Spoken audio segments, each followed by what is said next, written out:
Welcome back to Two Douchey Guys, your down-to-earth, real-world beer reviews. What do we got today? Today we have Gumballhead. From? 3 Floyds. From where? Munster, Indiana. I'm liking it already. This is an American wheat beer. What that means is they take the traditional wheat style, which is either 100% wheat or to be classified as a wheat, it has to be at least 50% wheat in the grain bill. And I believe they use red wheat for this, but they also use Amarillo hops, which I like a lot. Sure. Hop variety. And this one, again, is kind of like golden standard for me as far as like what I like for wheat beer. I like it to be have a hop presence, and Gumballhead kind of nails it. That's something 3 Floyds seems to do in general. Yeah. You know, they take something that's normally somewhat blasé and they give it some character. Which their catchphrase, I guess you could say, but their company motto is "It's not normal." That's the truth. Yeah. Now, one thing I also want to say about Gumballhead, one of the most unique labels. I love this label. The Russian Cosmonaut CCCP. cat. Black and eye, cigarette, you name it. Face.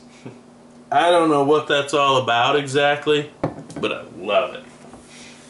Alright, let's pop it. Let's get it open. Get that thing open. Again, you said it's a wheat beer, right? Yes. Wheat beer is typically one of those that I don't really go for that much. Yeah, I went through a phase where I really liked wheat beers, and that was before I really knew good beers. Which, not to say that wheats aren't good, but this is one of those scenarios where 3 Floyds took a, like I said, a blasé beer and made it really good. not a very even one. Alright, so you can see right off the bat, I've got a good solid, I got big fingers, finger of head. Yeah. It's real light yellow. Yeah, his is more golden. clear than mine. I got towards the bottom in the bottle, so you do get a little bit of the yeast in there. But yeah, standard color for wheat, nice light straw yellow color. Clearly I'm going to have to work on a lighting option to get that, because I know a lot of people in their videos will hold it up and just tell you what it is. I want you to see it, so I'm going to work on that for you guys. Right now though, yeah. A nice white fluffy head. Doesn't stick around too long, but really clear. Yeah, let's get a nose on it. Let's do that.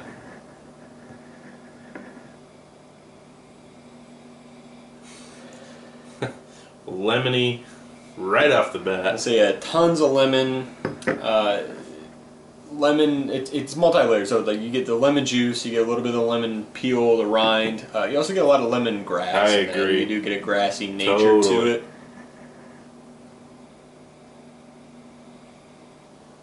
Really like the smell of that. It's just so refreshing. Yeah.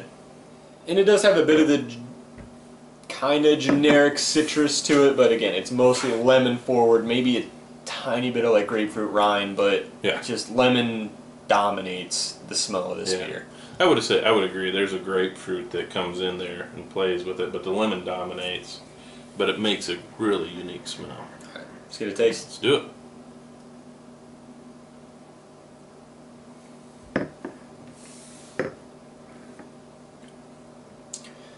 Right up at the front, you do get a tad bit of the bitterness. I think this is a 35 IBU beer. Which really surprised me because it's the acid. Yeah. After that, though, you get basically the same taste as you do smell-wise in the nose. You get tons of lemon peel. You do get a bit of the grassy nature. Yeah. You also get a little bit of maybe the grapefruit rind in that. But it's all just accentuated by the wheat to it. And did they say what hops they use? Strictly Amarillo. It's strictly Amarillo? Strictly. Because I would almost say that there's a spiciness that I get from a Saaz in there. Nope. Really interesting. Yeah, but yeah, like I said, the wheat really balances everything throughout. It's a smooth beer. Yeah, so it's not like one where it's like, here's one flavor, here's the other. They flow together, they meld together. It's just, it works all the way through. I agree. Yeah, I don't know what that is. It may be from the Amarillo, but there's almost a real subtle spice in there. I say for a little bit of the backstory on Gumballhead. It used to be a pub-only release, and then they decided to make it a summer seasonal because wheat is associated with summer, kind of like what an Oberon would be from Bell's. This one was so popular in sales and demand and requests that they decided to make it a year-round production. This is up until no, just about up until recently. I'll say within the last half year or so, Gumballhead has been pretty hard to find. Within our part, at least of the state, it's been really now within, like I said, the past half year or so, it's begun to rise as far as distribution, accessibility, and all that. Which I'm glad for because this is an awesome wheat beer. It's tremendous. Now, most people probably have had the Oberon, which it's not a bad beer, but to me personally, it doesn't hold a candle. Oberon for me needs that orange peel. Yeah. Needs that orange slice, I should say, to give it the kick that it needs for the flavor. I can't imagine adding that. It would ruin this beer. This stands on its own two legs, the way it comes out of the bottle, tap, whatever. It's phenomenal. Style, which is a wheat beer. You could classify it as an American wheat, which just means it has a higher hop profile, but we're going to stick with wheat beer. As much as I don't really want to, and it's strictly because I feel like I've been handing these out freely lately, I'm going to give it a 10 for the style. There's not a wheat beer that I can recall that I would choose over this, because I do like hops, and this delivers in a wheat beer. You know, that's not normal. If you go with a lot of standard wheat beers, that wasn't a pun on their phrase by any means. You said it's not normal, but well, no, that's true. I didn't even catch that myself, but it's the truth. This is not your normal wheat beer. This delivers the hop that I love, and I'm going to give it a 10. Yeah, style-wise for wheat beers, I've had actually quite a bit. This easily for me is tops. Now, a lot of breweries have kind of, and they're not even copying off of them, because you do get a lot of people that are starting to try to reinvent certain styles. It's kind of the American way to do things, and a lot of people are adding boatloads of hops to the wheat beer. What I like about this one, though, is they don't lose the wheat flavor. It's a decent IBU level, but it's full of hop flavor, but you never lose the wheat in it. Easily probably the best wheat I've had. Oberon's up there. 312, which from Goose Island is a good wheat beer. It's up there. You used to be a huge fan of 312 fan. But yeah, this for me easily is tops for wheat. Definitely. Overall, I'm going to stick with a 10. If I want a wheat beer, I can't go wrong with this. Like you said, there's a lot of other really good wheat beers out there, and there's probably some that deliver a lot more wheat flavor, but this adds the hop flavor that I want with my beer.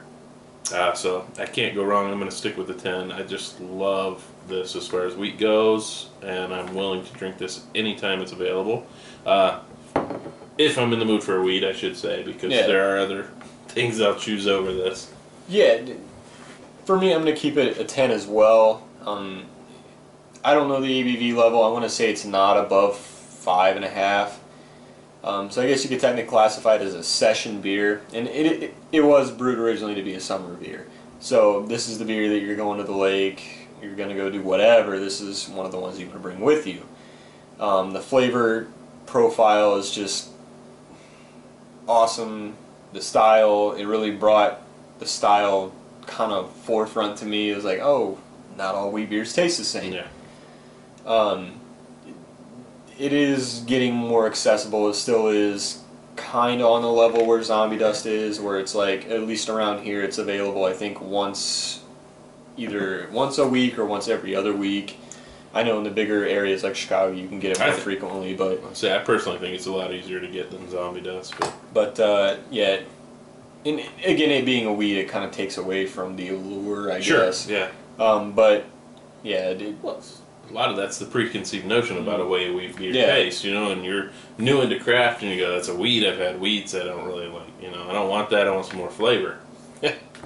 Well, you're missing out if you're not picking up a Gumballhead.